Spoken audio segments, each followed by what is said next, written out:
Okay, so mindset. Okay, pertama kita sentuh mindset dulu. Sebab kalau tak betul mindset, okay, kita tak boleh go further.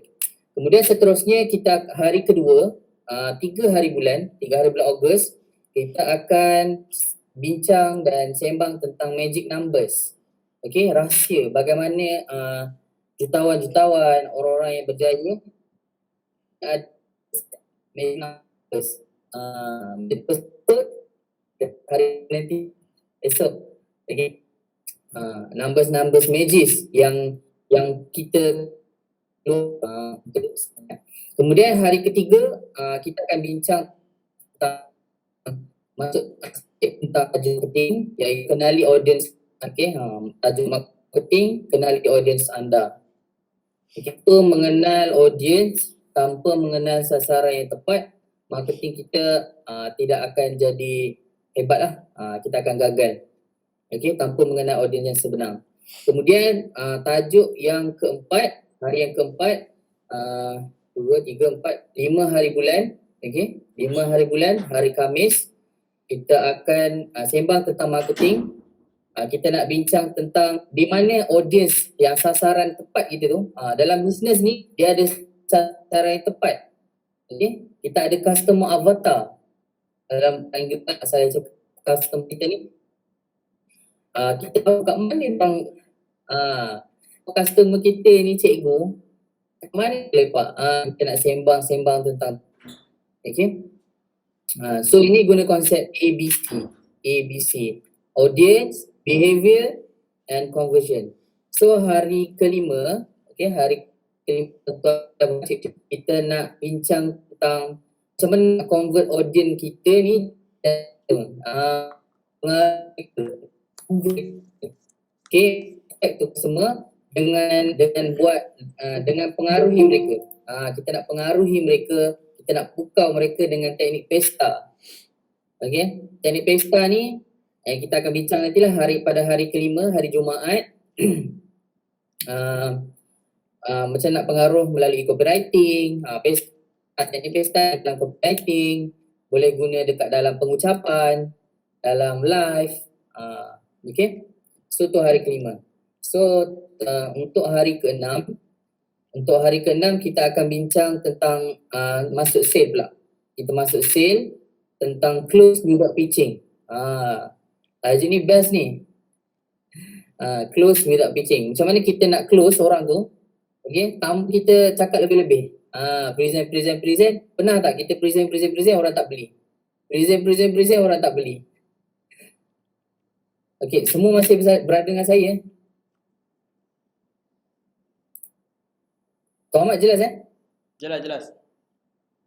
Okay, saya takut senyap macam ni kan. Okay, so close without pitching. So kita present orang tak beli. So ada teknik dia macam mana, dinamakan CWP lah. Ilmu mahal ni, ilmu ni mahal, ribu-ribu punya ilmu ni. Dengan formula SALES, SALES. Okay, close without pitching. Pada hari ketujuh, saya namakan program ni close sampai jadi. Hari ketujuh part 1, close sampai jadi. Sebenarnya kita ni, kalau kita berniaga ni, sebenarnya kita boleh close dia. Dan kita ada cara, setiap kalau ada masalah untuk kita close customer tu, ada script dan ada flow dia, macam mana kita nak close. Yang dinamakan 7 step to close. 7 langkah macam mana nak close customer kita dengan mudah. Okay, so tak adalah pening macam mana kalau dia cakap harga mahal, kita nak cakap macam ni. Kalau dia terus cakap soalan, macam mana kita nak counter balik lah kiranya. Ni dalam kelas sampai jadi hari ke-8, close sampai jadi part 2. Tengoklah kalau tak habis kita sembang close sampai jadi hari ketiga pula. Okay, tapi kita akan cuba ikut jadual yang ada ni. Kemudian hari ke-9 kita akan belajar tentang sedikit. Ni cadangan daripada pengurusan kita lah, tim pengurusan. Affiliate perlu juga ada ilmu ni. Sekurang-kurangnya 1 hari kita bagi tentang formula urus duit gaya seorang jutawan. Okay, pandai buat marketing, pandai buat sale, tapi tak pandai urus duit, tak tahu. akhir bulan buat sale 10,000, untung RM1. Ramai 80% orang yang berniaga, okey. Especially orang berniaga dia tahu, okey. Kalau dia tak pandai urus duit, especially 80% para peniaga ni bila dia berniaga kan, dia dua masalah. Dia ada dua masalah. Pertama, dia buat sale tapi tak ada untung. Itu tak tahu. Buat sale 10,000, 20,000, RM10, tak tahu duit pergi mana. So kita nak belajar lah macam mana kita nak urus duit. Kemudian hari ke-10, ini ilmu mahal juga. Atuk simple je. Kita belajar dengan ilmu marketing, itu semua kita kita sulam dan kita salah dengan ilmu kepemimpinan, kita jadi perfect. Kalau kita pandai buat marketing, kita pandai buat sale, kita boleh hidup sendiri. Tapi kepimpinan kita boleh grow. Okay, kita boleh grow business.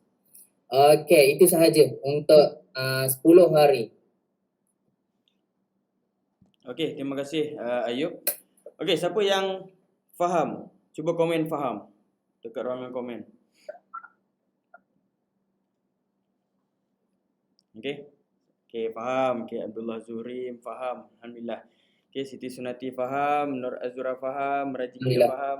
Okay, semua faham. Okay, basically sebenarnya 1 sampai 5 tajuk dia adalah marketing.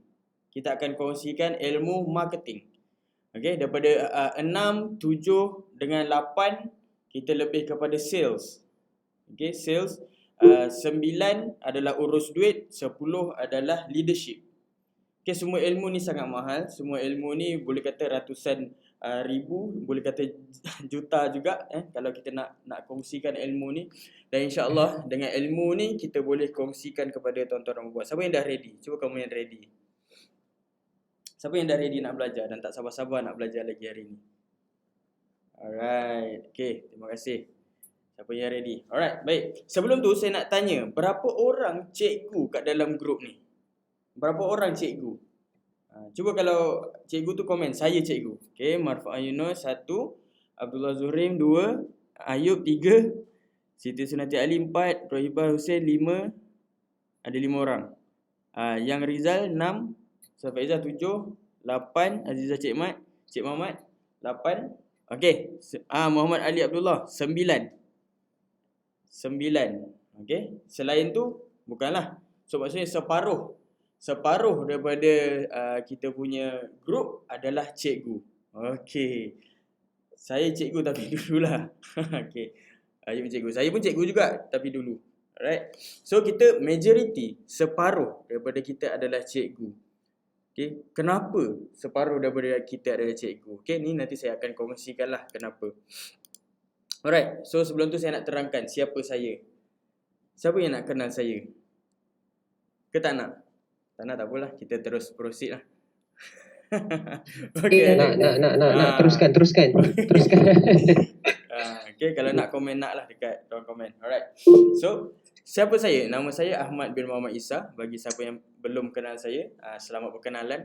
Dan kalau kita tengok hari ni saya nak ceritakan kenapa pentingnya saya nak ceritakan background saya, supaya kita ada satu connection, supaya kita boleh berkenalan, mengenali dan apa yang saya buat sekarang ni, dan apa yang kita boleh orang kata cari titik persamaan untuk sama-sama kita berjaya.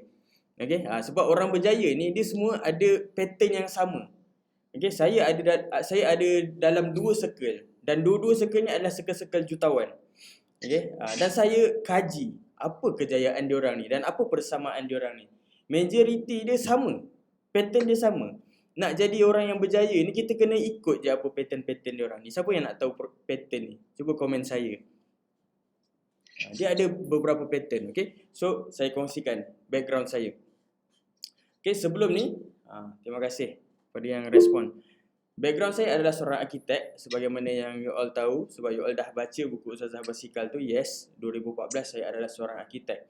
Tapi saya fikir kenapa kalau jadi arkitek ni sampai bila? Sampai bila nak jadi arkitek ni? Takkan sampai mati aku jadi arkitek.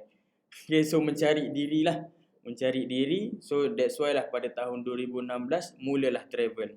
Okay, mencari apa makna hidup ni, apa yang perlu buat selepas ni. Dan bila dah balik daripada travel, Allah tunjukkan jalan untuk menjadi seorang businessman. Okay, so balik-balik ni Allah susunkan jalan. Mak saya suruh pergi kelas pengurusan bisnes sebab nak minta ambil alih tadika mak saya.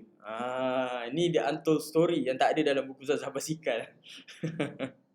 Okay, ini apa yang saya kongsikan dengan you all hari ni adalah the untold story yang saya tak pernah ceritakan. Masa tu mak saya dengan ayah saya hantar saya pergi kelas pengurusan bisnes sebab nak tinggalkan legacy untuk saya handle bisnes tadika. Saya sebagai anak yang soleh tak ada orang puji, aku puji diri sendiri. Okay, so saya ni pergi kelas bersama dengan abang saya lah pada waktu tu untuk belajar macam mana urus bisnes. Okay, saya ni jenis kalau dapat ilmu saya nak terus apply. Dan apa yang berlaku bila masuk je waktu tu kelas nama dia Beyond Success masa tu dengan Tuan Basit, bagi siapa yang kenal lah. Dan masa tu memang pompang. Saya pun rasa terbakar duduk dalam kelas tu kan. Lepas tu dia ada pula hot seat pula dekat atas pentas semua. Okey, dia ni dah buat juta-juta, kita pun terbakar lah dengan dalam kelas dia tu. Dan bila balik cakap dengan mak, okey kita kena buat sendian berhad. Dengan company mak ayah saya lah. Masa tu dah lah enterprise je. Lepas tu budak-budak pun bukan ramai sangat pun kan. Kita kena buat sendian berhad, kena buat filing, semua benda tu. Dan masa tu saya buat. Okay? Tapi saya masa tu sekejap je lah. Saya tak buat dekat tadika tu dulu. Saya buka company saya sendiri. Saya cakap dengan parents saya nak buka company lah. Itu yang jadi 2017 tu jadi business owner. Okay? Dan masa tu saya pujuk ayah saya untuk pinjamkan RM20,000. Ni pun untold story yang saya tak pernah cerita dengan orang lain. So you all adalah orang yang pertama yang saya cerita. Kenapa saya nak cerita ni ada sebab. Okay, saya buat loan dengan orang kata papa lah. Dengan ayah saya. Okay, dan masa tu saya minta berapa tapi ayah saya cakap ada 20k je. Itu je yang ada kalau nak pinjam. Dan masa saya pinjam lah dengan 20k. Okay, hari pertama dah dapat 20,000. Kalau tuan-tuan dan puan-puan lah dapat 20,000, apa yang tuan-tuan akan buat dengan 20,000? Okay, ni shortcut punya duit ni. Itulah macam mentor saya cakap, orang yang dapat duit shortcut ni, okay, orang yang dapat duit shortcut ni dia akan menimbulkan keangkuhan. Dan dia sangat tidak berhati-hati dengan duit dia. Dia terbalik kalau dengan orang yang ikut the process, dia akan bina karakter. Okay, nanti saya akan terangkan apakah maksudnya. Ini saya nak bina satu mindset tau. Mindset ni saya tak nak you all masuk ke lubang yang sama. Okay, berhutang. Nasib baik saya berhutang dengan ayah saya kan. Boleh lagi nak minta delay. Dan Masya Allah Tabarakallah, Alhamdulillah dah settle lah 20k tu. Okay, so nak ceritanya pada 2017 ni saya terus buka office. Ni nak kata duit shortcut ni senang nak menghabiskan. Okay, saya terus buka office yang dia punya sewa sebulan RM2,000. Okay, sewa sebulan RM2,000 dan saya terus hire 3 orang staff. Yang saya bayar RM1,200 sebulan. Okay, ni punyalah orang kata nak bersungguh-sungguh ni nak buka ni. Memang terbakar masa dah balik daripada kelas tu. So bila dah buka tu mulalah berniaga. Okay, dengan ilmu semua tak ada, berniagalah. Keluar produk sendiri pula tu. Print lagi buku. Masa tu saya print buku yang kecil ni. Okay, print buku. Ini buku yang pertama saya ni. Ini buku pertama saya yang saya jadikan e-book sekarang. Saya print buku ni, saya jual harga RM29.90 pada waktu tu. Tak nampak? Tak nampak? Mungkin kecil sikit kot gambar. Okay, ni buku kecil saya lah. Yang e-book yang you all semua dapat. Yang you all bagi free gift tu. Itulah tu buku yang pertama yang saya keluarkan. Okay. Dan masa tu keluar lagi duit untuk printing. Dan bila saya start berniaga, saya perasan saya tak belajar marketing lagi. Dah buka office dah ada staff, belum belajar marketing. Kau rasa apa yang akan berlaku? Okay. Dan masa tu saya stuck, Allah macam mana ni? Barulah nak pergi kelas, baru terhegeh-hegeh nak pergi kelas. Dan masa tu tak sampai 3 bulan tutup company. sebab dah tak boleh sustain. Duit 20,000 yang ayah bagi tu dah habis. Dah habis bayar gaji selama 3 bulan dengan bayar sewa. Dengan barang-barang, beli barang-barang untuk office semua kan. So habis macam tu je 20,000. Okay, dah tak jadi dah business owner. Daripada jadi founder sekarang dah not found. 2017. Okay, siapa faham komen saya? Okay, ada sebab kenapa saya cerita sejarah hidup saya dan macam mana saya boleh jadi apa yang saya jadi hari ni lah. Okay, dan pada tahun 2018, okay, alhamdulillah, pada tahun 2018 saya bekerja balik dengan orang. Saya perasan saya ni tak ada ilmu marketing, saya ni tak ada ilmu sales semua kan. So saya sedar yang saya ni memang jahil lah untuk berniaga ni. So pada tahun 2018 saya bekerja dengan orang dengan hasrat, dengan niat adalah untuk belajar dan kalau dapat gaji tu bonus. Bonus tu gaji tu nombor 2 lah. Saya tak terfikir langsung pasal gaji. Yang penting aku nak belajar. Masa tu masuklah dalam company orang, Akademi Mutawif masa tu, dan saya belajar. Masa tu saya nekat, saya belajar betul-betul. Saya menggunakan apa facilities yang ada kat company tu untuk saya upgrade diri saya on marketing. Sebab saya nekat masa tu nak belajar ni adalah untuk nak kembali kepada dunia bisnes and then nak buka balik office. Nak tebus balik kesalahan saya sebab saya ada hutang dengan ayah saya sebanyak RM20,000. Okay, ada hutang dengan ayah. Sebab tu tak boleh kerja makan gaji. Bila nak habis nak bayar RM20,000 tu. So kena buat bisnes balik untuk nak bayar dengan cepat. Okay. So itulah, waktu itulah saya belajar menjadi seorang marketer. Dan masa tu memang banyak gila duit company tu habis untuk saya eksperimen marketing. Okay, dan kebetulan company tu masa tu dia dapat loan lah, dapat loan jumlah yang besar dan saya minta izin lah untuk nak menggunakan sedikit duit dia untuk kita buat eksperimen. Dan alhamdulillah apa yang berlaku daripada company tu waktu saya masuk tu, bulanan dia adalah defisit lah. Maksudnya setiap bulan diorang negatif 10,000. Saya pun tak tahu macam mana diorang bayar gaji masa tu. Dan saya masuk tu memang saya dengan niat nak apply apa benda yang saya pernah belajar sebelum ni dan saya nak apply kat dalam company tu lah. Okay.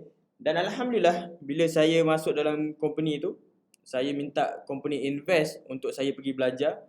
Dan alhamdulillah turnover dia panggil tak, dia punya keuntungan masa saya masuk tu, masya-Allah, dengan izin Allah masa tu capailah 100,000 yang pertama.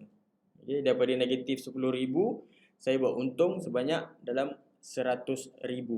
Itu yang pertama. Okay, bulan kedua dia naik ke 200,000 dan seterusnya lah. So dia makin naik, alhamdulillah. So itu benda yang sangat impact pada waktu tu. Dan masa itulah barulah saya berani untuk nak tulis buku pada tahun 2019. Okay, dia terlahirnya asalnya daripada menulis buku ni bukanlah disebabkan saya nak tulis buku pun. Okay, saya tak terfikir langsung nak tulis buku ni. Mungkin ada yang pernah tahu cerita saya, mungkin ada yang tak pernah tahu sebenarnya macam mana buku ni boleh terhasil. Siapa yang tahu cerita ni? Macam mana buku Ustazah Basikal ni boleh terhasil? Tak tahu. Siapa yang nak tahu? Cuba komen nak tahu. Kalau dah tahu tak apalah, kita next. Okay, terima kasih Tuan Muhammad Ali. Okay, hari ni kita ada storytelling juga tiba-tiba kan. Tapi dia sangat penting sebenarnya. Okay, macam mana boleh menjadi buku ni sebenarnya? Okay, sebenarnya saya ni dengan Ustazah, kami ni ada satu cita-cita tau. Ada satu cita-cita. Kita ni ada nak bagi hadiah kepada mak ayah kita. Hadiah kepada mak ayah kami, Umi dan Abi saya, mak dan ayah Adilah. Tapi kami fikir apa hadiah yang terbaik nak bagi kepada mereka ni. So kita fikir-fikir orang yang dah berumur ni, diorang ni dah tak nak apa-apa dah. Diorang ni hanya nak pergi umrah. Pada waktu tu belum lagi PKP lah. Diorang ni nak pergi umrah. So masa tu kata, okey, jom kita bawa diorang ni pergi umrah. Dan kami pun dahulukanlah duit untuk deposit. Satu orang RM500. So kalau semua 6 orang, mak ayah kami, 6 orang termasuk kami lah, 6 orang kena bayar dalam RM3,000. So kami pun bayarlah RM3,000. Dan bila dah bayar baru terfikir, satu package seorang RM7,000. Okay, kalau 6 orang lebih kurang RM42,000. Betul? RM42,000 yang nak kena bayar. So dah lepas RM3,000, tinggal lagi RM39,000. Mana nak cari RM39,000 ni? Masa ni pun tak ada gaji kan. Masa tu saya minta cuti. Yes, saya minta cuti. Untuk masa tu 10 malam tak akhir dah lah. Dah balik kampung. Okay, mana nak dapat lagi RM39,000 ni? Masa tu saya tanya dengan Adilah, saya tanya dengan Ustazah, apa yang kita ada? Apa yang kita ada kita nak jual untuk dapatkan RM39,000 ni? Dan masa tu Ustazah kata, tak tahu, kita tak ada apa-apa pun. Kita tak ada apa-apa, nak jual apa kan? Nak buat apa kan? Macam mana nak dapatkan dalam masa waktu tu bulan 7, nak pergi bulan 12. So ada lagi berapa bulan? Bulan 7 sampai bulan 12 ada 5 bulan. Macam mana nak dapatkan RM39,000 dalam masa 5 bulan? Masa itulah kami brainstorm. Okay? Nak dapat idea ni memang kena, orang kata kena ada push factor sikit. Barulah idea gila tu boleh keluar. Idea yang boleh menjana pendapatan tu akan keluar gila-gila waktu kita tak selesa. Okay? Sebab apa tak selesa? Sebab RM3,000 yang kami bayar deposit tu, dan dia memang cakap takkan pulang. Faham tak? Kalau dah RM3,000 tu tak pulang, burn macam tu lah. Tak boleh tarik diri. Itu syarat dia yang kami kena lah masa tu. Sebab tinggal lagi 5 bulan. So dah tak boleh tarik diri. Okay. Dan masa tu kami cakap, okay lah, nak tak nak memang kena cari lagi RM39,000 ni. So masa tu saya terfikir, okay, kita ada cerita. Kita ada cerita yang orang lain tak ada. Kita ada story yang orang lain tak ada. Okay. Dan masa tu lah Ustazah tanya, siapa nak beli? Cerita kita ni siapa nak beli? Ada ke stesen TV yang nak kan cerita kita ni? Ada ke orang yang nak tahu pasal cerita kita ni? Saya pun tak tahu. Saya pun tak ada jawapan masa tu. Okay. Tapi kami dah start decide lah. Okay lah. Mungkin dengan cerita kita ni, mungkin boleh buat. Mungkin boleh dapatkan RM39,000 tu. Dan apa yang saya buat adalah, saya mula menulis. Saya langsung tak belajar macam mana cara menulis. Okay, tapi apa yang saya buat adalah saya survey. Saya survey market. Saya survey kepada media sosial. Saya tanya, apakah buku yang paling viral sekarang ni? Buku jenis apa yang paling viral? Dan saya pergi dekat Popular, saya pergi dekat MPH, saya tengok buku the best seller. Okay, dan masa tu buku best seller adalah buku Teme. Siapa kenal Teme? Arkitek Jalanan buku dia. Masa tu saya nampak dia adalah buku best seller. Dan saya tengok cara penulisan dia, berapa besar font dia. Okay, dan buku dia tak ada penulisan, dia tak ada gambar lah. So dia memang hitam putih lah buku dia. Tapi dia adalah best seller. Dan kat situlah saya mula develop penulisan saya. Semua buku dia saya beli. Okay, semua buku yang dia keluarkan semua saya beli. Dan saya tiru. Ini dipanggil konsep tiru orang berjaya. Nak berjaya ni senang je. Tiru je orang yang dah berjaya. Apa yang dia dah buat, kita tiru je. Itu jalan shortcut. Okay, nak tulis buku. So, siapa yang macam saya pernah gagal dalam penulisan dekat universiti dulu. Okay, so belajar menulis bukan cara saya lah. Cara saya adalah survey market, mana orang yang berjaya saya tiru je. Itu cara saya. Okay, dan bila dah tulis buku 2019, apa yang berlaku? Daripada bulan 7 saya start menulis. 7, 8, 9. Setelah 3 bulan saya tulis, post kat Facebook. Tulis, post kat Facebook. Tulis, post kat Facebook. Macam you all buat sekarang ni lah. You all dapat copywriting, you all post kat Facebook. Dapat copywriting, post dekat Facebook. Okay, dan apa yang berlaku masa tu, daripada follower saya 500 orang, naik sampai ke 5,000 orang. Sebab saya konsisten. Konsisten. Yang which is saya tak tahu pun yang sebenarnya kalau kongsi ni, orang makin trust dengan kita, orang makin suka dengan kita kalau kita keep on kongsi. Dan diorang ni tertunggu-tunggu, next story, cerita, next.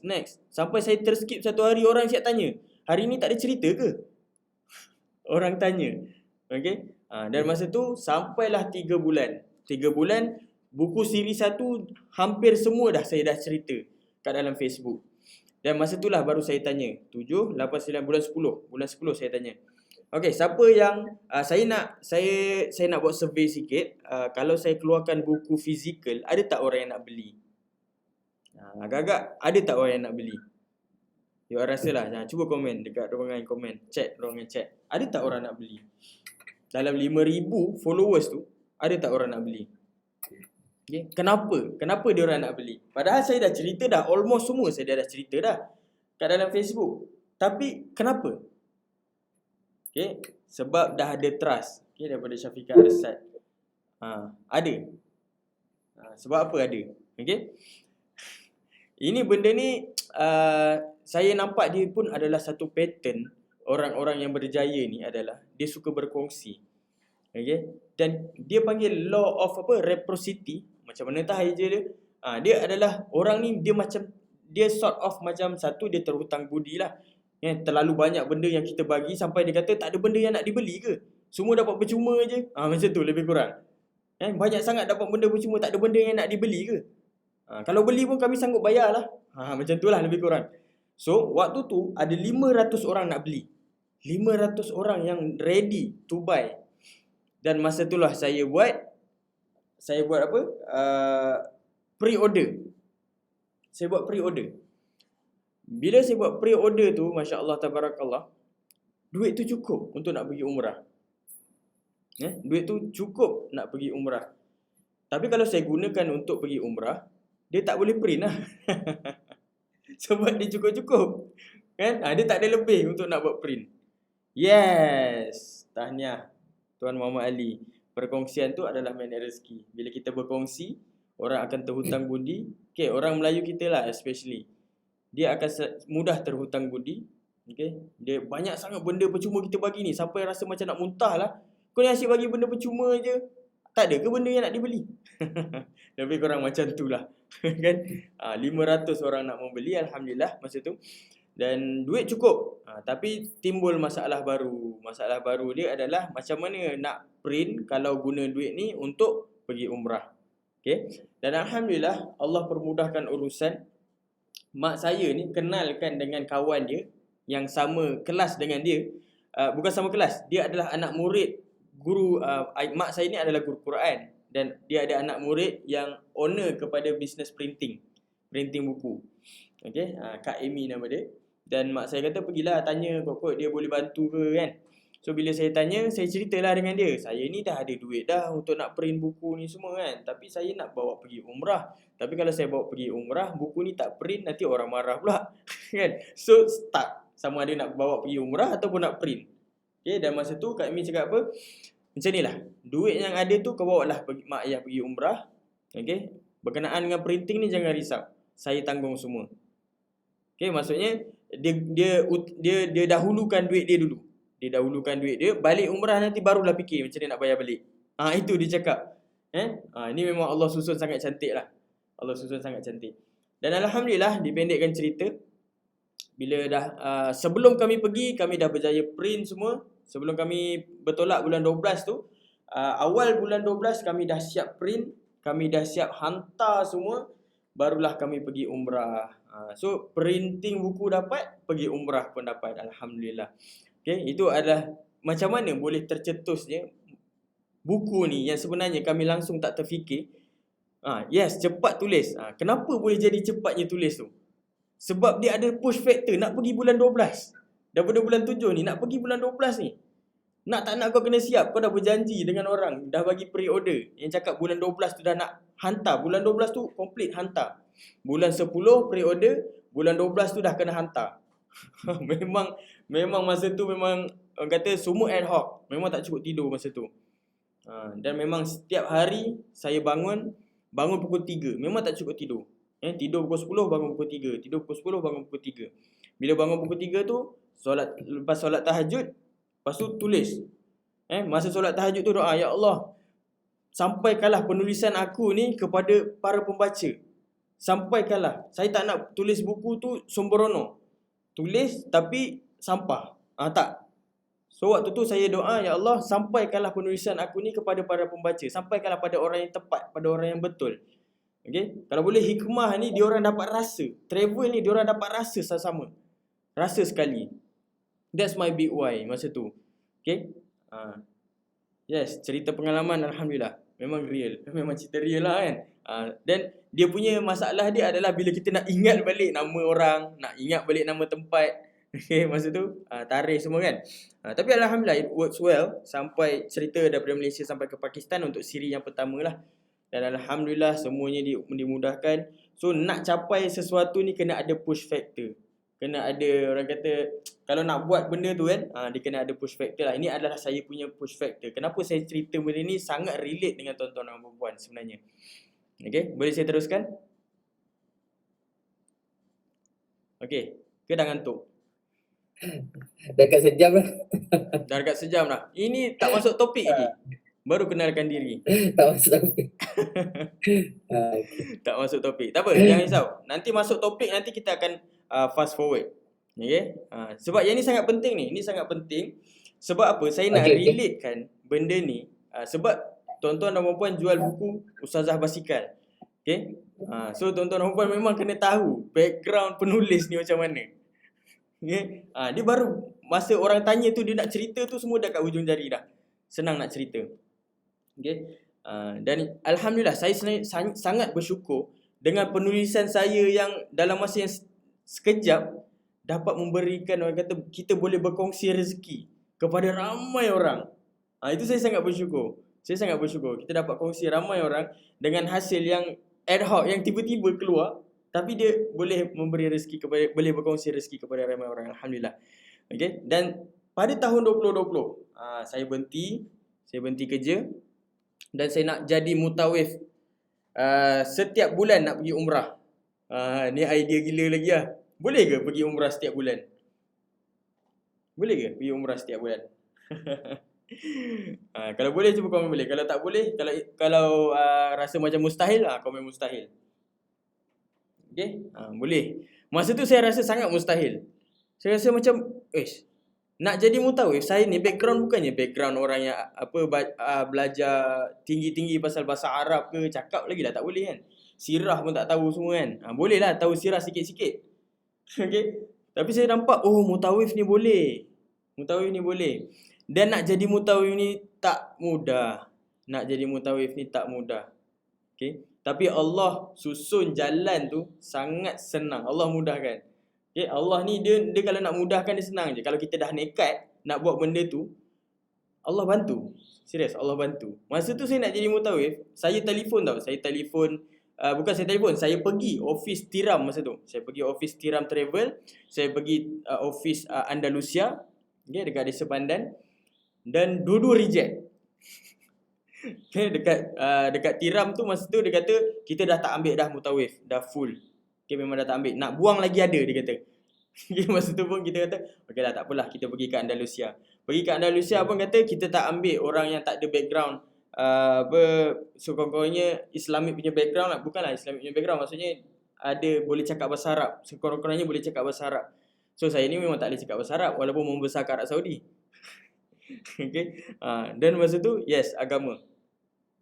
Dan waktu saya nak balik tu, daripada Andalusia tu nak balik ke rumah, dan apa yang berlaku pada waktu tu, saya dapat satu panggilan telefon.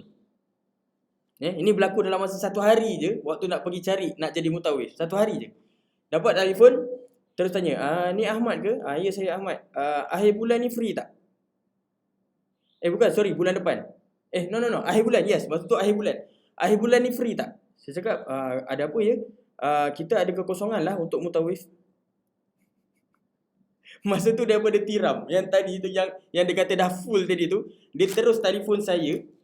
Okay? Dia kata ada kekosongan akhir bulan ni. Masa tu saya macam Masya Allah, Tabarakallah. Macam mana boleh selaju ini? Masa tu saya macam dah nak give up lah. Tak apalah, dah ada dua company pergi semua dah reject ni, mesti confirm company lain reject. Okay? Tapi apa yang berlaku masa tu, Tiram call. Sebab apa Tiram ni call? Masa tu saya jumpa dengan pegawai dia. Pegawai dia ni, dia suruh saya bercakap dengan orang yang in charge dengan mutawif, yang jaga mutawif ni. Dan bila saya call dia, dia kata dah penuh. Okay? Dan bila dia tutup, saya pun keluar. Dan yang in charge mutawif ni dia call balik. Dia call balik dengan pegawai dia ni. Dia tanya siapa tu yang telefon tadi tu. Dan yang pegawai ni cakap, inilah yang kayu basikal ni daripada Malaysia ke Mekah. Okay. Lepas tu yang ustazah ni, yang in charge ni cakap, lah kenapa tak beritahu? Dan masa tu lah dia telefon saya balik. Dan dia terus offer.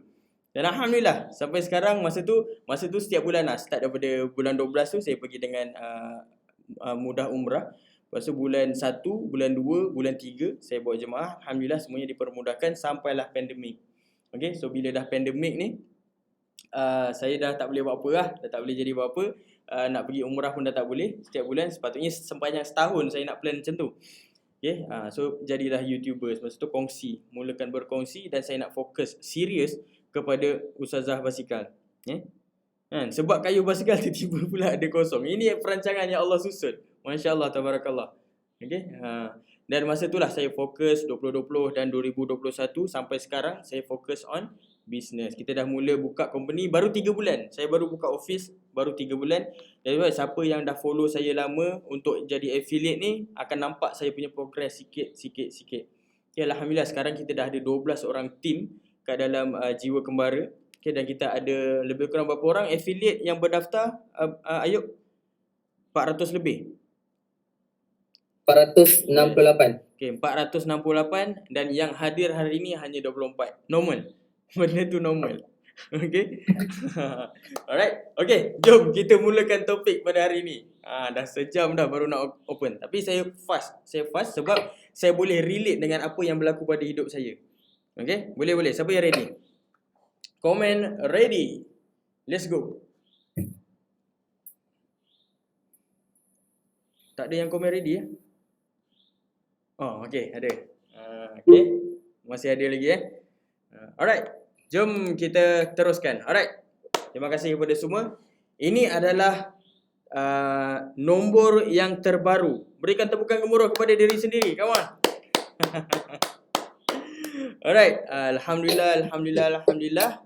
Syukur semuanya datang daripada Allah. Macam mana daripada terhasilnya buku yang pertama sampai sekarang dah terjual RM22,000. Saya pun tak pernah sangka dan tak pernah jangka macam mana buku ni boleh sampai level ni.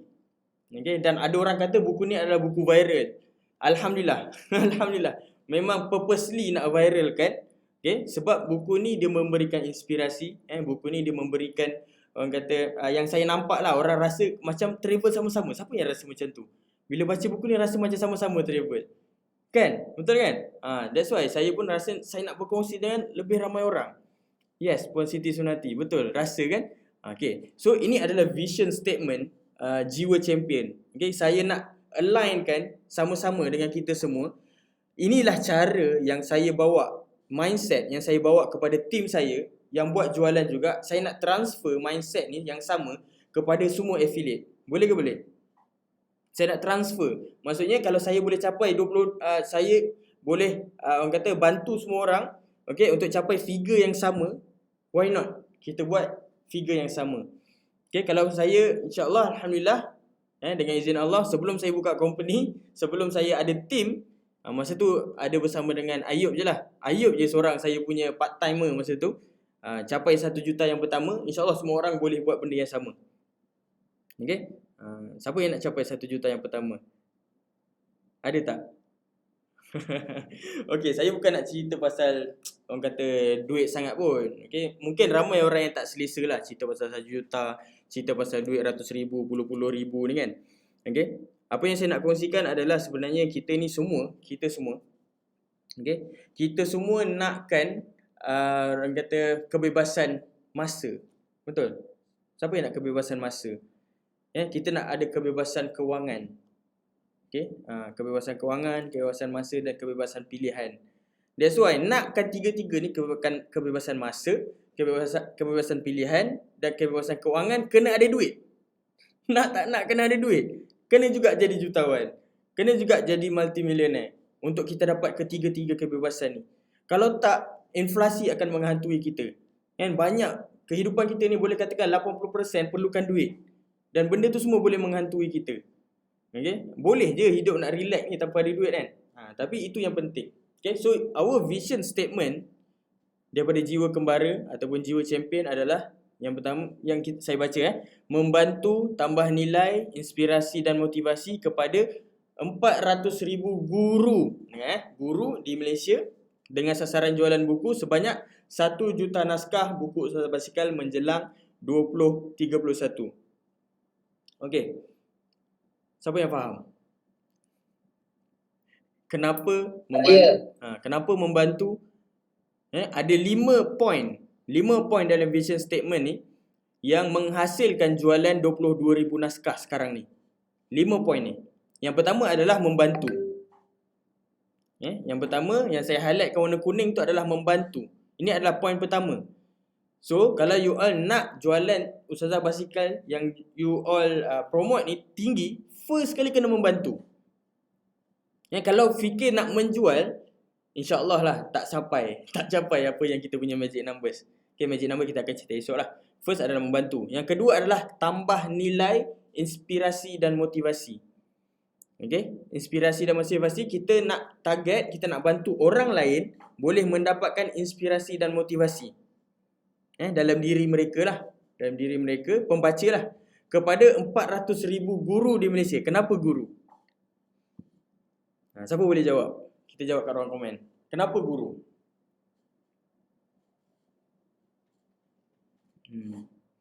Okay, separuh daripada sahabat-sahabat kita dalam grup ni adalah guru. Perasan tak? Guru adalah audience kita. Okay? Siapa lagi boleh jawab? Okay, guru ada students. Yes. Suntikan semangat pada anak-anak sekolah. Yes. Okay. Berdasarkan data, saya suka cerita pasal data. Okay? Kita ada data sebanyak 30,000 database. Okay? Dan majoriti orang yang membeli buku Ustazah Basikal adalah guru. Majoriti. Dan siapa nak senang menang dalam game bisnes ni? Siapa yang nak buat jualan tu mudah? Cuba komen saya.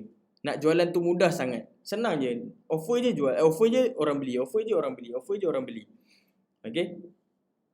Jawapan saya, juallah pada guru. Juallah pada cikgu. Okay? Sebab cikgu macam tadi ada yang cakap, cikgu ni dia ada anak murid. Dia ada modal untuk memberikan motivasi dan inspirasi kepada anak-anak murid dia. Selain daripada anak-anak dia kat rumah. Okay? Yes, boleh beli guna LO ke? Yes, boleh bincang dengan tim saya. Ada juga orang yang pernah beli dengan LO. Boleh. Okay, boleh bincang dengan tim saya. Okay, dan guru ni, dia ada, orang kata dia boleh claim cukai. Betul tak cikgu-cikgu? Beli buku boleh claim cukai. Maksudnya tak rugi apa-apa pun. Puan Ainun macam nak cakap je. Betul. Okay. That's why cikgu ni dia tak berkira dengan harga buku. Betul kan saya kalau salah? Betul ke cikgu-cikgu? Saya ada pengalaman. Cikgu beli apa saja. Yes, cikgu beli apa saja. Saya quote lagi. Saya cikgu. Yes, saya quote lagi. Cikgu perempuan. Kan? Okay.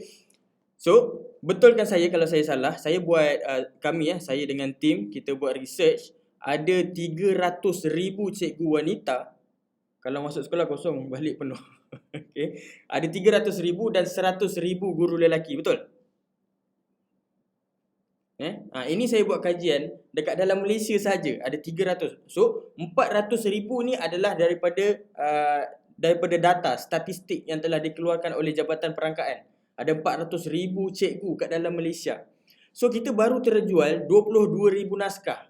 Kalau nak jual set, baru 11,000 set terjual. Banyak lagi tak cikgu-cikgu yang belum dapat buku ni? Banyak lagi tak? Banyak. Kalau kata 11,000 tu, masih ada 390,000 cikgu yang belum ditemukan dengan buku Ustazah Basikal ni. So, banyak lagi peluang tuan-tuan dan puan-puan. Okay, dengan sasaran jualan buku sebanyak 1 juta naskah.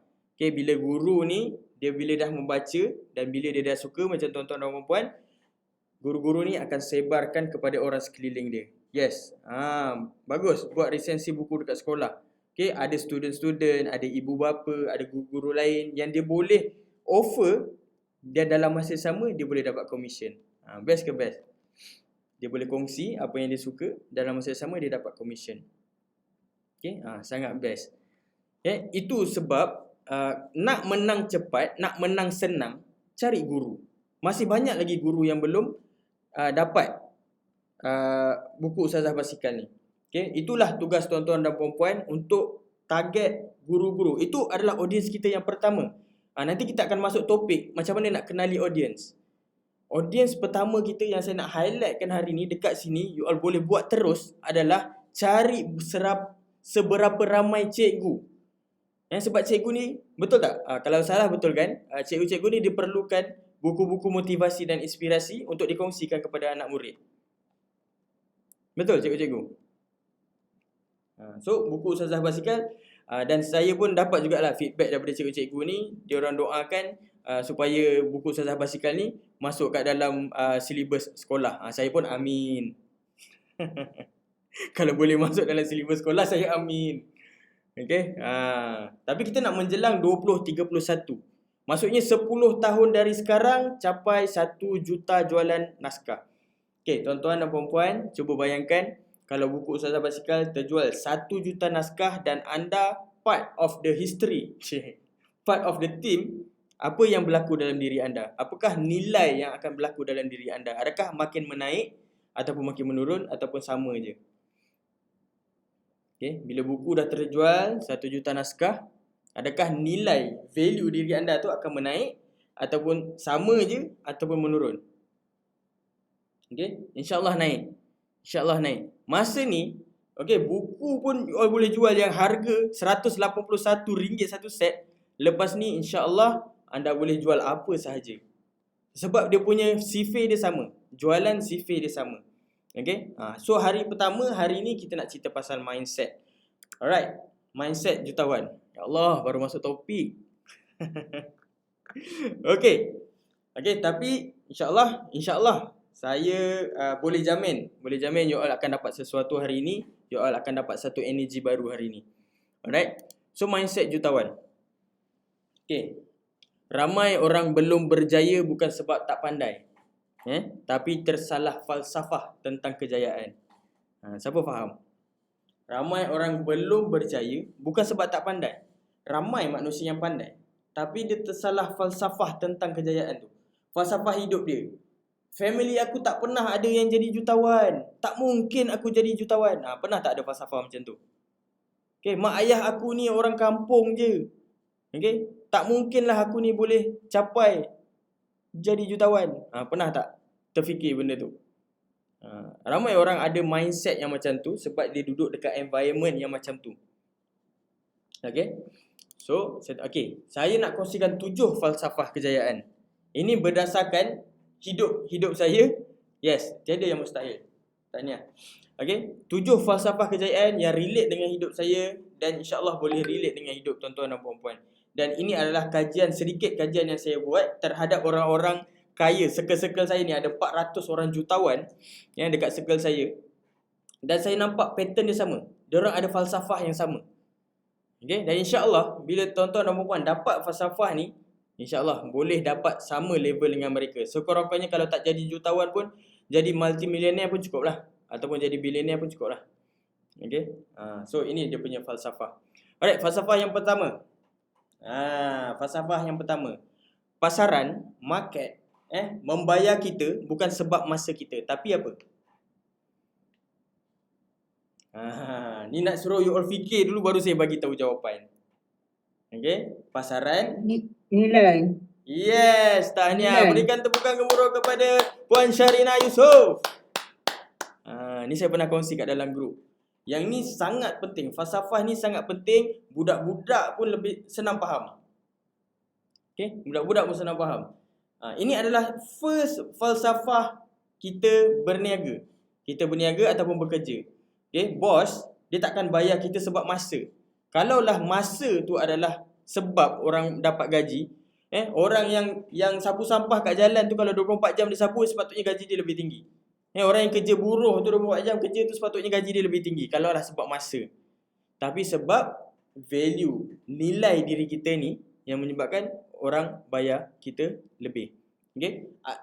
Ada tak orang yang 1 jam orang bayar RM100 dan 1 jam orang bayar RM1000? Apa beza dia? Nilai. Okay? Lagi tinggi nilai kita, lebih tinggi orang bayar. Sama juga dalam bisnes. Orang bayar kita, orang beli barang kita banyak sebab orang nampak nilai, orang nampak value. Orang ni dia percayai aku beli dekat dia. Okay? Macam mana nak timbulkan keinginan ataupun nak tambahkan kita punya income dengan jualan buku Ustazah Basikal ni, kita kena nampakkan value kita kepada orang lain. Kalau kita tak timbulkan diri kita dekat pasaran, macam mana orang nak nampak kita punya value? Macam mana orang nak membeli dengan kita? So kita kena tonjolkan value kita. Siapa faham? Saya tak faham, macam berat je. Ni baru satu falsafah ni. Okay, tapi falsafah ni sangat gila penting. Sangat penting falsafah ni. Pasaran tak bayar kita dengan masa kita, tapi dengan value diri kita.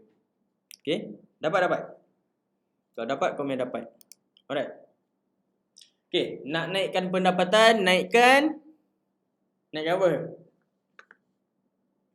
Nilai. Yes, naikkan nilai. Iaitu nilai saya samakan dengan personal development. Okay, nilai equal to personal development. Macam mana nak naikkan nilai adalah dengan naikkan personal development kita. Naikkan nilai diri kita. Baik. Okay, di antara personal diri kita dengan kerja, mana lebih penting? Malam ni bukan saya je belajar, kita sama-sama belajar. Di antara personal, nilai diri kita dengan nilai kerja, mana lebih penting? Nilai diri. Kenapa nilai diri?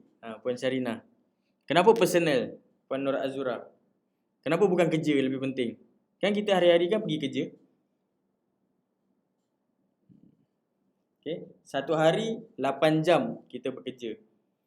Okay. Tapi berapa jam kita kerja untuk naikkan diri kita?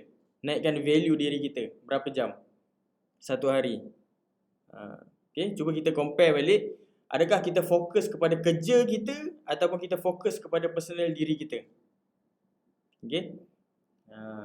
Kalau kita fokus, kita pergi kerja untuk bekerja diri kita, maksudnya untuk kita pergi kerja di atas mindset yang kita fikir untuk upgrade diri kita, itu yang terbaik. Bila kita upgrade diri kita, kerja kita pun akan automatic upgrade. Dan bos pun suka, bos pun bayar gaji lebih. Tapi kalau kita pergi kerja atas dasar kerja semata-mata, nak buat kerja, kerja kita tu takkan naik. Dia bukan takkan naik lah, dia boleh naik. Tapi personal kita tak naik. Okay, nilai kerja tu naik, tapi personal kita tak naik. Kita akan balik, kita akan penat, exhausted. Sampai satu masa, bila ada pandemik, kita dibuang kerja. Kerja tu still ada, still bernilai kerja tu, tapi diri kita dah tak bernilai. Pergi mana-mana, company dah tak nak. Okay, sebab kita tak naikkan value kita waktu time kerja dulu. Kita tak ada mindset untuk nak upgrade value kita. Okay, macam mana cara nak upgrade value? Okay, seorang yang kerja sambil lewa tak sama nilai dia dengan orang yang kerja, saya dah hilang tadi. Okay, bekerja dengan cemerlang. Yes. Okay, so pergi kerja, cara minta kerja adalah bila kita minta kerja, kita jangan tanya apa yang kita dapat dengan kerja ni, tapi apa yang kita akan jadi. Okay, bila buku Ustazah Basikal terjual 10 dengan buku Ustazah Basikal terjual 10,000, naik tak value buku tu? Kan pasti naik. Dah sampai 22,000, naik tak value dia? Yes, Naik. dia akan naik. Sama macam diri kita. Diri kita, okay, setiap tahun kalau naik gaji, maksudnya value diri kita tu naik. Nak naik laju ataupun nak naik perlahan, terpulang kepada kita. Okay, faham ke faham pasal ni? Personal and work, mana lebih penting? Kalau faham, komen faham. Okay, saya rasa yang ni ringan je, dia simple je. Okay, betapa dirimu begitu berharga. Yes, hargai diri sendiri berbanding kerja. Maksudnya adalah kerja keras untuk diri sendiri berbanding kerja. Upgrade diri kita lebih daripada kerja. Sebab kita bila upgrade diri, automatik kerja tu akan terupgrade sendiri. Baik. Dan seterusnya, okay, kejayaan sifat dia menarik, bukan kita kejar kejayaan tu. Okay, ramai orang salah faham, dia kejar kejayaan tu. Kejayaan bukan untuk dikejar. Kejayaan dia menarik selagi kita ni tertarik. Orang tertarik lah. Bila orang tertarik dengan kita, kejayaan tu akan datang kepada kita. Okay. That's why kita kena upgrade value supaya kejayaan tu datang kepada kita. Dia semua bermula daripada diri kita. Okay, kejayaan bukan untuk dikejar. Ada orang kejar pangkat. Bukan patutnya kejar. Kita buat yang terbaik, pangkat tu datang kepada kita. Jelas Yang ni jelas Baik. Okay, kita pergi ke next terusnya. Okay, falsafah yang kedua. Falsafah pertama tadi faham Jelas Falsafah pertama jelas. Okay, kita pergi ke falsafah yang kedua. Kunci utama untuk masa depan yang cerah adalah jeng. Apa dia? Ada 3 perkataan. Kunci utama untuk masa depan yang cerah. Siapa yang tak nak masa depan yang cerah? Turun tangan. Okay, semua orang nak ada masa depan yang cerah. Tapi apakah kunci dia? Apa kunci dia? Apa kunci masa depan yang cerah ni? Diri kita sendiri. Kunci utama masa depan yang cerah adalah diri kita sendiri. Bukan kerajaan, bukan bos kita, bukan suami kita, bukan isteri kita, bukan kawan-kawan kita. Untuk masa depan yang cerah adalah diri kita sendiri. Tak ada orang lain boleh bantu. Kita yang nak kena buat. Okay? Saya pernah dengar satu pepatah yang mengatakan bahawa kita bila dilahirkan dekat keluarga yang miskin, bukan salah kita. Tapi bila kita meninggalkan keluarga kita miskin, itu adalah 100% salah kita. Okay, bila kita meninggal menyebabkan keluarga kita miskin, itu 100% salah kita. Tapi kalau kita dilahirkan dalam keluarga yang miskin, itu bukan salah kita. Okay? So kunci utama masa depan always bukan orang lain, diri kita sendiri. Baik, itu falsafah yang kedua. Jelas? Kalau jelas komen jelas. Kalau tak saya akan explain lagi lah. Kalau tak faham saya akan explain lagi. Okay, kita nak pergi laju dah ni. Okay, alhamdulillah jelas. Alright, kalau boleh kita habis dalam 10.30 ke 10.45 ke. Okay, jelas. Alright, terima kasih. Okay, persamaan semua orang yang berjaya. Ni saya buat kajian lah. Saya buat kajian kat dalam 400 orang jutawan sahabat-sahabat saya ni. Okay, persamaan diorang ni semua sama. Sebab dia adalah dia ada 3 huruf. Kenapa saya biarkan kosong ni? Supaya kita nak sama-sama fikir. Apa 3 huruf ni? Persamaan semua orang yang berjaya sebab dia apa 3 huruf ni? Siapa boleh teka? 3 huruf ke? Persamaan semua sama. Apa dia?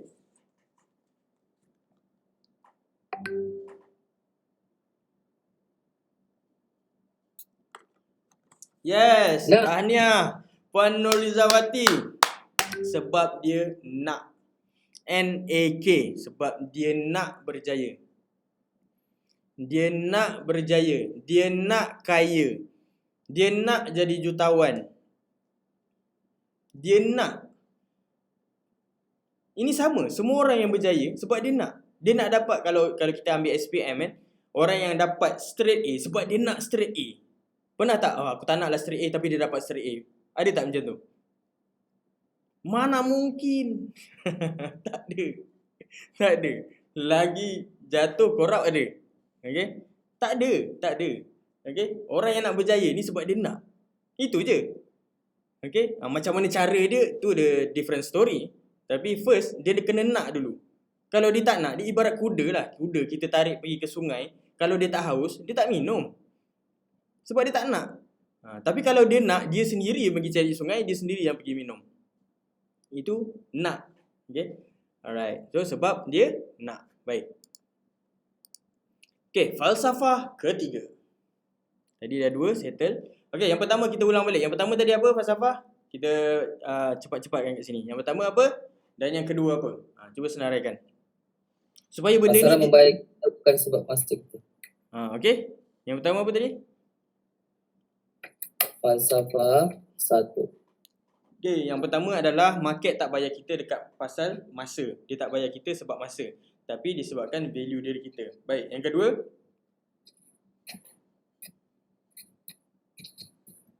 Betul. Yes, untuk masa depan yang cerah, Semuanya, kunci utama untuk masa depan yang cerah adalah diri kita sendiri. Baik, terima kasih kepada siapa yang respon. Okey, kita pergi ke falsafah yang ketiga. Okey, beza orang berjaya dan belum berjaya hanyalah disiplin. Okey, ni saya nak ceritakan disiplin ni sangat penting. Okey. Okey, kenapa disiplin ni sangat penting? Kalau kita tengok orang-orang yang berjaya, orang yang jadi jutawan, orang yang multimillionaire, walaupun diorang ni nampak selekeh, nampak tak terurus, tapi diorang ada satu benda yang sama. Diorang ada disiplin.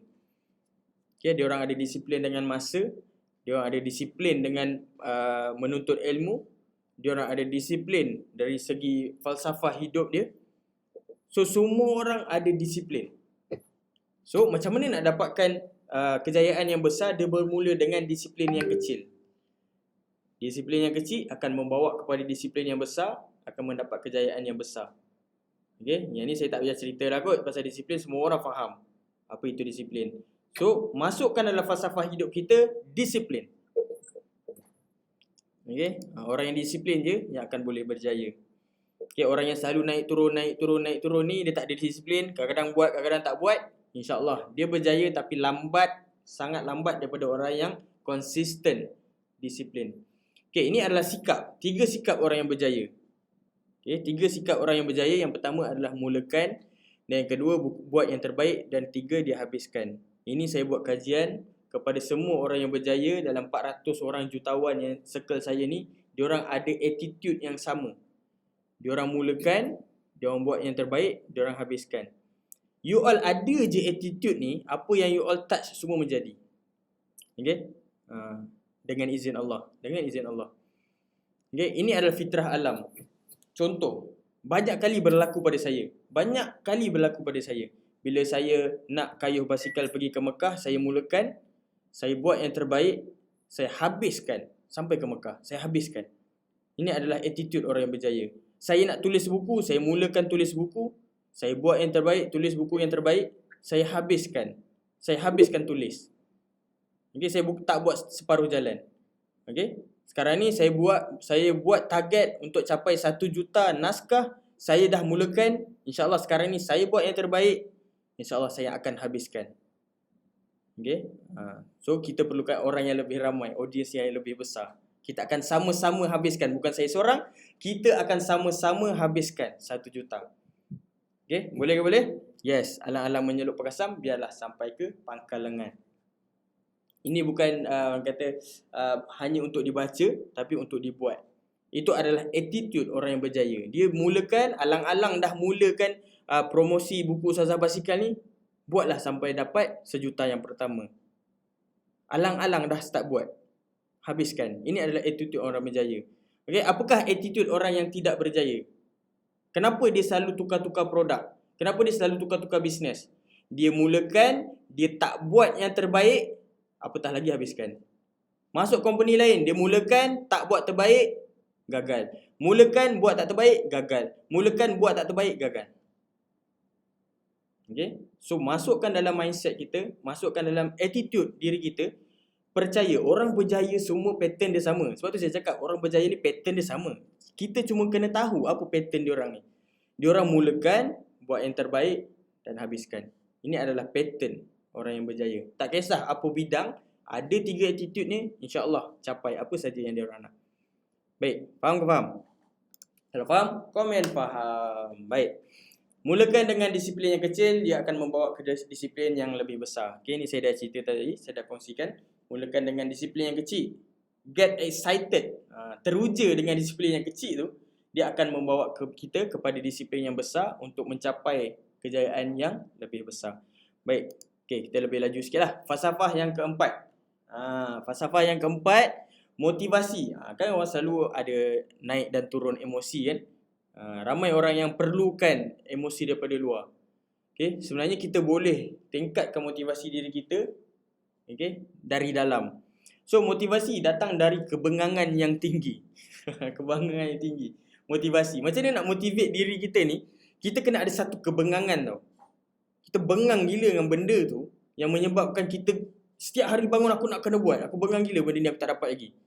Bengang, kebengangan yang tinggi. So macam mana nak motivate diri? Okay, dengan kebengangan yang tinggi. Apa bengang? Bengang tu adalah big why. Ya, apa yang kita bengang ni adalah big why. Big why kita. Ya, ada 4 perkara yang kita boleh relatekan. Yang first adalah personal kita. Contoh macam saya nak bawa, saya jatuh nombor 2 lah. Nombor 2 adalah keluarga. Big why saya adalah saya nak bawa keluarga saya pergi umrah. Bengang. Aku umur dah 27 tahun, dah 28 tahun tapi tak pernah bagi hadiah yang special untuk mak ayah. Bengang. Aku kena bawa diorang ni pergi umrah supaya diorang ni lebih percaya dengan apa yang saya buat, lebih suka dengan apa yang saya buat. So saya kena bawa mereka ni pergi umrah. That's my big why. That's saya punya kebengangan yang saya fokus betul-betul untuk buktikan apa yang saya cakap tu saya laksanakan, saya buktikan. Of course semuanya dengan izin Allah. Semuanya dengan izin Allah. Contoh macam personal. Apa personal? Personal big why kita. Personal adalah sebab kita dah kita nak capai sesuatu yang keluarga kita tak pernah capai. Aku nak pecahkan orang kata tembok keluarga aku ni yang sebenarnya aku boleh buat. Itu adalah personal. Dan ketiga adalah kesakitan. Sakit sebab apa? Bila buka je account bank ada RM1. Ada RM1 dan family kita masa tu anak-anak nak beli barang. Mak ni nak beli buku teks ataupun nak beli buku nak belajar ni tapi kita tak ada duit. Kita sakit hati. Sakit hati tengok akaun bank sendiri yang menyebabkan dia jadi kita punya kebengangan yang tinggi untuk kita terus sukses. Kita terus sukses, terus berjaya. Maklumlah dah pukul 11, dah 10.30. Dah ke laut dah. Dan yang keempat adalah marah. Marah sebab orang AJN. Kau mana mampu? Mana ada dalam kita punya DNA darah keluarga kita ni jadi jutawan? Mengarutlah. Kau tak mampu. Kita menyebabkan kita marah. Fine. Kau cakap tak mampu. Aku buat. Aku tunjukkan. The biggest revenge adalah a massive success. Ayat dia. The biggest revenge, kata balas dendam yang paling besar adalah kita punya biggest success. Kejayaan kita yang besar. Itulah balas dendam yang paling best dengan kejayaan yang besar. Alright. Dapat? Baik, kita terus. Falsafah yang kelima. Hari ni kita ada 7 je falsafah. Pembendaraan kata baru. Kebengangan. Yes. Falsafah yang kelima. Orang tiada duit bukan sebab tak ada duit, tapi tak ada idea macam mana nak jana duit. Siapa setuju? Cuba komen setuju. Orang tak ada duit ni bukan sebab dia tak ada duit. Orang tak ada duit bukan sebab tak ada duit, tapi dia tak ada idea macam mana nak jana duit. Sebenarnya nak buat duit ni kita tak perlukan duit. Kita hanya perlukan idea. Contoh. Saya jual buku Ustazah Basikal yang pertama, saya tak keluarkan 1 sen pun. Berdasarkan apa yang saya cerita tadi. Dengan izin Allah. Saya tak keluarkan 1 sen pun. Tapi saya ada idea macam mana nak buat orang bayar dulu. Saya buka pre-order. Itulah idea. Bila saya dapat tahu orang lain jual buku tanpa keluarkan duit dengan cara pre-order, saya pun buat benda yang sama. Buat pre-order. Dan itu yang pertama. Bila dah dapat duit pre-order, nak pergi umrah pula tak dapat. Nak print. So, saya buat networking. Networking dengan orang yang boleh bantu saya untuk nak print. So, itu panggil networking. So, idea. Idea ni adalah bagi saya sangat mahal berbanding duit. Duit kita boleh buang, kita boleh cari balik. Tapi idea ni paling susah nak dapat. Macam mana nak cara nak dapatkan idea? Keep on belajar, keep on searching. Belajar macam mana nak dapatkan idea. Dapatkan idea yang tak payah keluarkan duit pun untuk nak dapatkan duit. Banyak lagi yang saya boleh kongsikan dengan tuan-tuan dan puan. Right, nak kaya, ni ilmu dia. Nak kaya, belajarlah pasal kekayaan. Nak sihat, belajarlah pasal kesihatan. Nak bahagia, belajarlah pasal kebahagiaan. Banyak tak dekat library ataupun dekat kedai-kedai buku dekat luar sana yang menceritakan macam mana dia jadi jutawan? Banyak tak dekat kedai buku? Cerita pasal owner Facebook, McD. Banyak. Cerita pasal Nike. Banyak kan? Orang yang menceritakan dia macam mana dia jadi jutawan. Okay? Cuba beritahu saya kenapa orang tak baca buku tu. Apa kita nak jawab? Kenapa orang tak baca buku tu? Orang dah cerita dah macam mana dia jadi jutawan, tapi tak ada orang baca. Kan? Lepas tu hashtag kerajaan gagal. Macam mana nak jawab? Kan? Dah ada orang tulis, dah tersedia, tapi tak baca. Lepas tu hashtag kerajaan gagal. Salahkan siapa? Salahkan diri sendiri. Sebab kita tak pergi baca. Orang dah tulis, kita tak baca. Alright, so tugas kita adalah nak kaya, kita cari siapa yang pernah tulis pasal kekayaan ni. Macam mana dia jadi kaya? Okay, nak sihat, cari siapa yang tulis pasal kesihatan ni. Baca. Okay, nak bahagia, hidup ni tak bahagia, tak tenang. Ada tak orang tulis pasal kebahagiaan kat luar sana? Banyak, berjuta. Kan? Tinggal nak baca je. So, nak dapatkan idea, kena belajar. Kena ada mindset belajar. Kita belajar sampai ke liang lahat. Belajar. Keep on belajar. Okay. Dan yang keenam. Second last lah. Second last. Sebelum kita habis. Kita sebenarnya pernah tak dengar satu kata-kata yang mengatakan apa yang kita tanam, itulah yang kita dapat. Okay. Apa macam mana ayat dia? Apa yang kita tanam, itulah hasil yang kita tuai kan? Okay. Kalau kita turn it around, cara bacaan dia yang betul bagi saya adalah kita sebenarnya tuai dari hasil yang kita tanam. Kita tuai dari hasil yang kita tanam. Okay? Siapa faham? Yes. Apa yang kita nikmati sekarang ni, maksudnya, apa yang kita nikmati sekarang ni adalah hasil daripada apa yang kita buat 5 tahun lepas. Siapa setuju?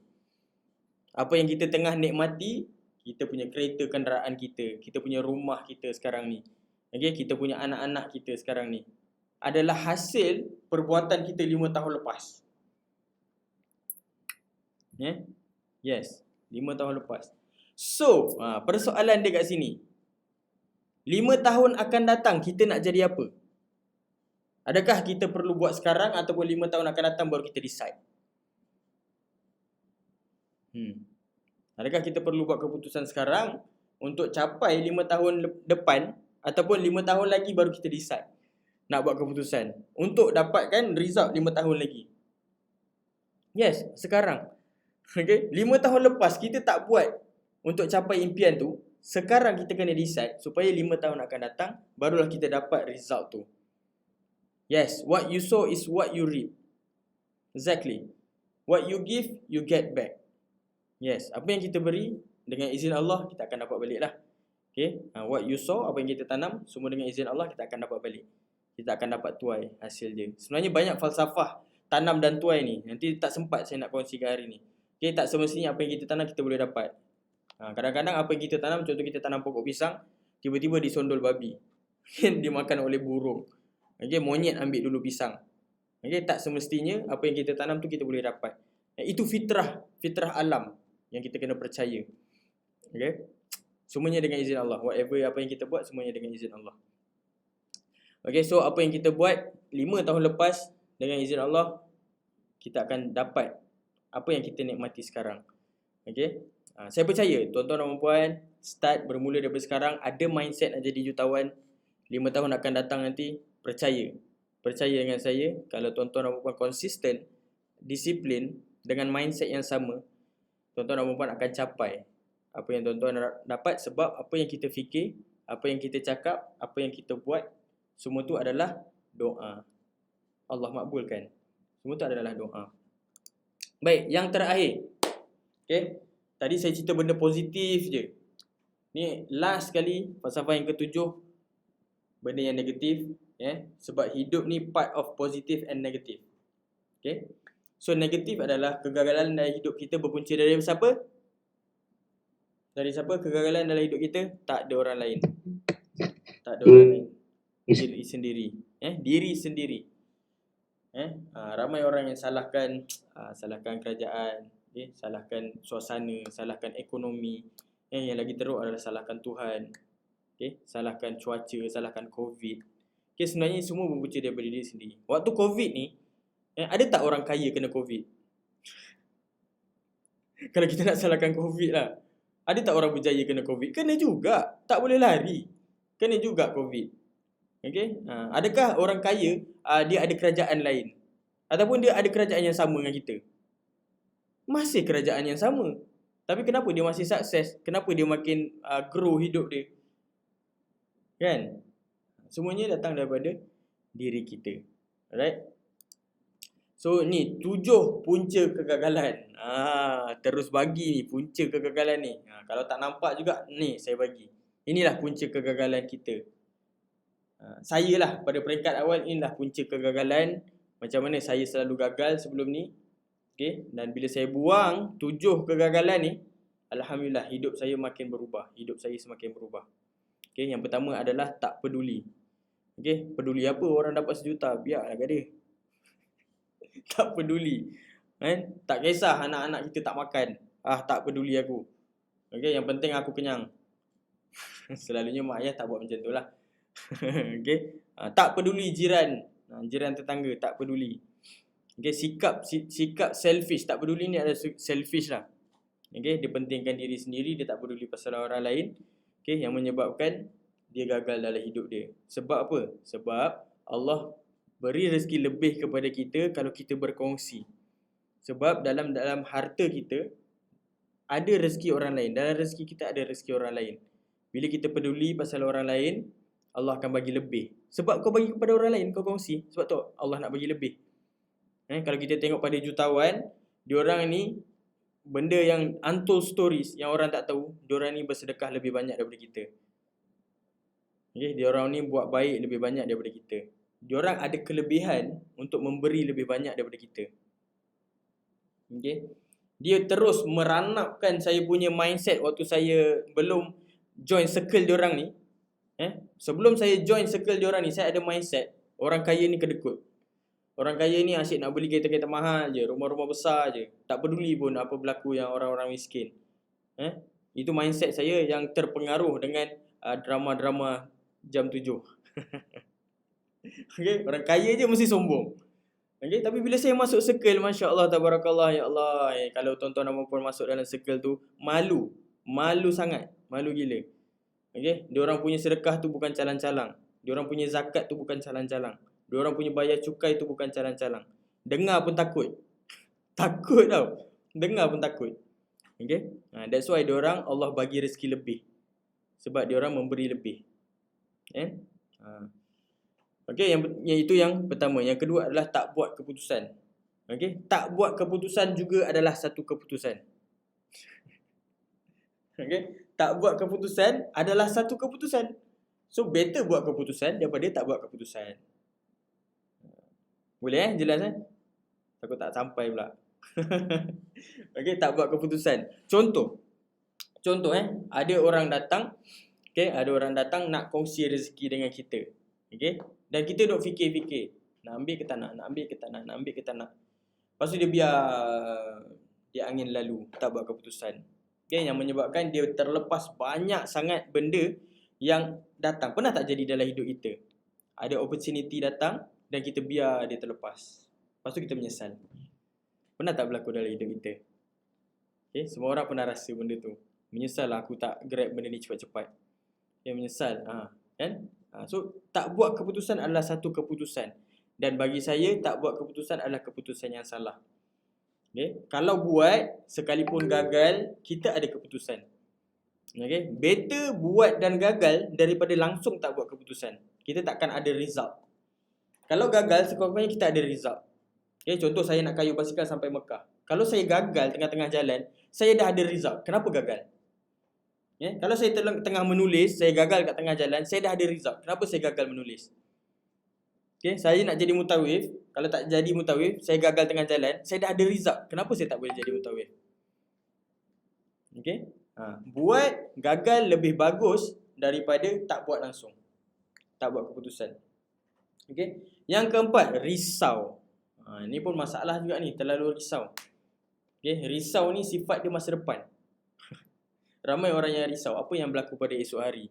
Esok Pada kau Encik Mat. Tak yakin diri tak cakap. Tak yakin diri. Oh, nombor 3 dah terlepas. Okey. Nombor 3, tak yakin diri. Okey, sorry, terlepas. Dah ngantuk ni, dah pukul 10.40. Okey, tak yakin diri. Tak yakin diri ni adalah kita tak, apa je yang kita buat, kita tak yakin. Okey, tak yakin ni saya tak boleh nak salahkan 100% lah kepada semua orang. Okey, tak yakin ni dia sangat banyak dipengaruhi oleh environment sekeliling kita. Kenapa? Sebab daripada kecil kita akan disebut no, jangan. Jangan panjat, jangan lari, jangan bergaduh. Daripada kecil. Siapa perasan benda ni? Environment kita banyak perkataan jangan. Okey? Ataupun jangan keluar, ada hantu kat luar sana. Siapa hidup dalam environment ni? Jangan keluar, nanti polis tangkap. Siapa hidup dalam environment macam ni? Yang menyebabkan kita membesar tak yakin diri. Takutlah aku nak keluar ada hantu. Ni dah besar ni, umur dah besar ni, takut nak keluar sebab ada hantu. Memang daripada kecil dah didik macam tu. Bila nampak polis dia nervous. Sebab daripada kecil kita dah fikir dah. Ya, kita dah dibesarkan, dimomokkan. Yes, dimomokkan dengan perkataan negatif. Polis je nak tangkap kita. Polis je nak tangkap kita. Polis je nak cari salah kita. Okey, dimomokkan dengan benda-benda negatif yang menyebabkan kita tak yakin diri. Okey, ni adalah environment. So environment ni, yes, kita tak boleh nak salahkan environment, kita yang perlu ubah diri kita. Macam ni nak tambah keyakinan? Macam ni nak tambah keyakinan? Okey, sikit lagi. Macam ni nak tambah keyakinan? Soalan yang terakhir. Macam ni nak tambah keyakinan diri? Okey, dimomokkan dengan perkataan negatif, punca tak maju. Okey, macam mana nak tambahkan keyakinan diri adalah buat yang terbaik. Whatever yang kita buat yang terbaik. Bila gagal ataupun berjaya, kita yakin aku dah buat yang terbaik. Aku dah buat all the best. Memang buat yang terbaik dah. So, masa tu dia akan meningkatkan keyakinan diri kita. Buat yang terbaik. Okey? Itu cara nak meningkatkan keyakinan diri. Itu yang berlaku pada waktu saya tulis buku. Macam ni nak tingkatkan keyakinan untuk jual buku Ustazah Basikal ni, saya rasa insya-Allah aku dah buat yang terbaik. Okay, aku dah buat yang terbaik. Okey, yang nombor 4 adalah risau. Okey, kerisauan ni kadang-kadang menyebabkan kita stuck. Risau ni yang menyebabkan kita tak bergerak. Risaulah nak kayuh basikal pergi ke Mekah. Agak-agak saya akan pergi ke kayuh basikal ke Mekah kalau saya ada risau ni.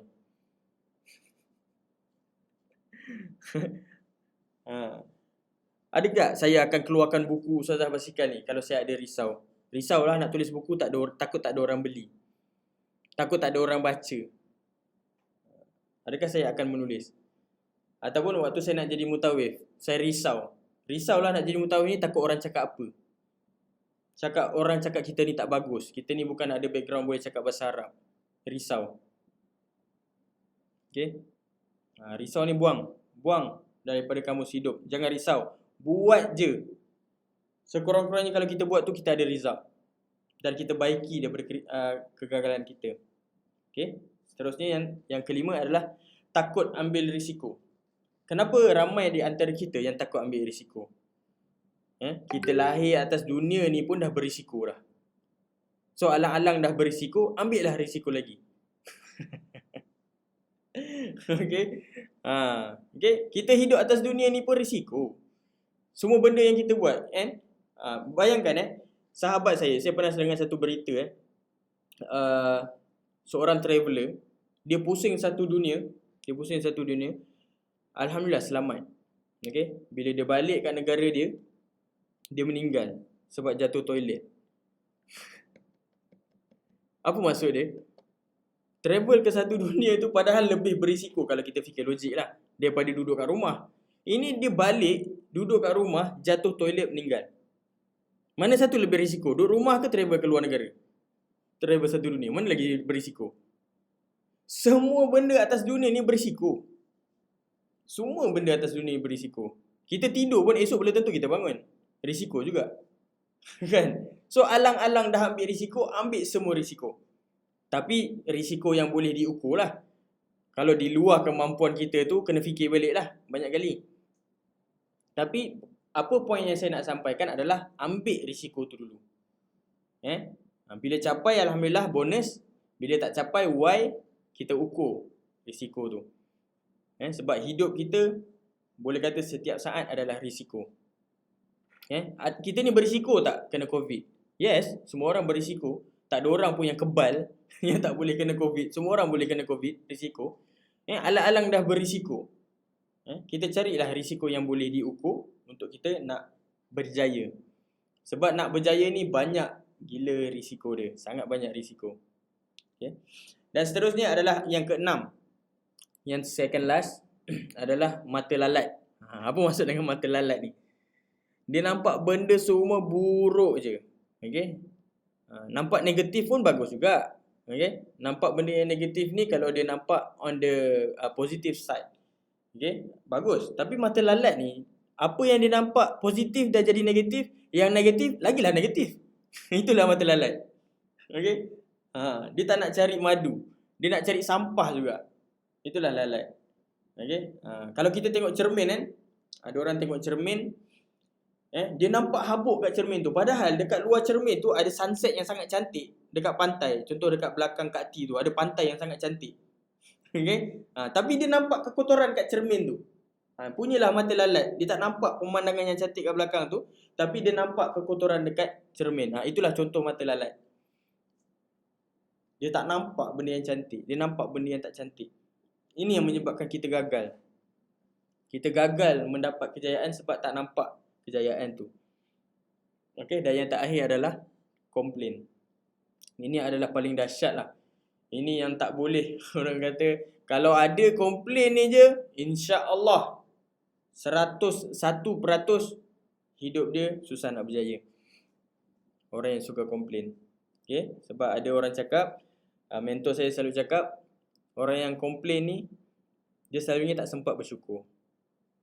Dan orang yang bersyukur, selalunya dia tak sempat nak komplain. Okay. Dalam Al-Quran, surah apa saya dah lupa. Nanti kita rujuk pada Tuan Ayub. Okay. Allah berfirman, la in syakartum la azidannakum. Inna azabi lasyadid. Betul Tuan Ayub? Okay. Kita bersyukur, Allah tambah. Okay. Kita bersyukur, Allah tambah. Kalau kita komplain, Allah nak tambah tak? Kalau kita komplain, Allah nak tambah tak? Tak. InsyaAllah Allah tak tambah kalau kita komplain. Tapi kalau kita bersyukur, sebab tu setiap hari saya dengan tim, saya galakkan tim untuk cerita apakah kesyukuran hari ni. Siapa yang selalu join breakfast setiap pagi masa yang Tuan Ayub buat? Kenapa setiap hari kita suruh you all semua bersyukur? Supaya Allah tambah lagi. Bersyukur Allah tambah, bersyukur Allah tambah. Okay? Jadikan satu budaya cerita pasal kesyukuran dekat keluarga kita. Okay? Cerita kepada kita anak-anak kita. Hari ni mama bersyukur sangat sebab dapat tengok muka adik. Contoh.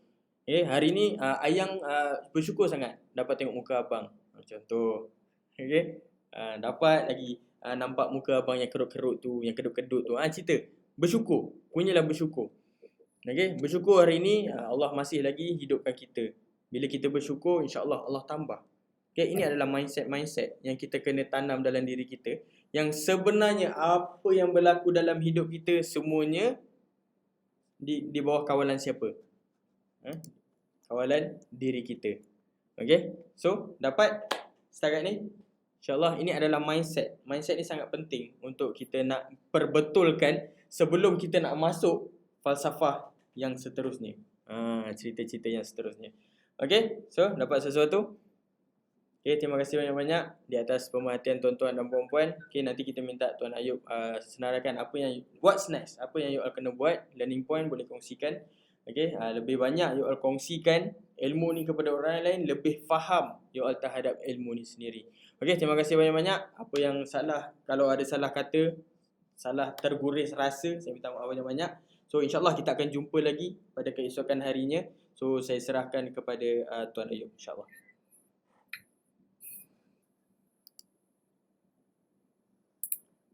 Okey, baik, alhamdulillah. Syukur alhamdulillah. Dah pukul 10.50.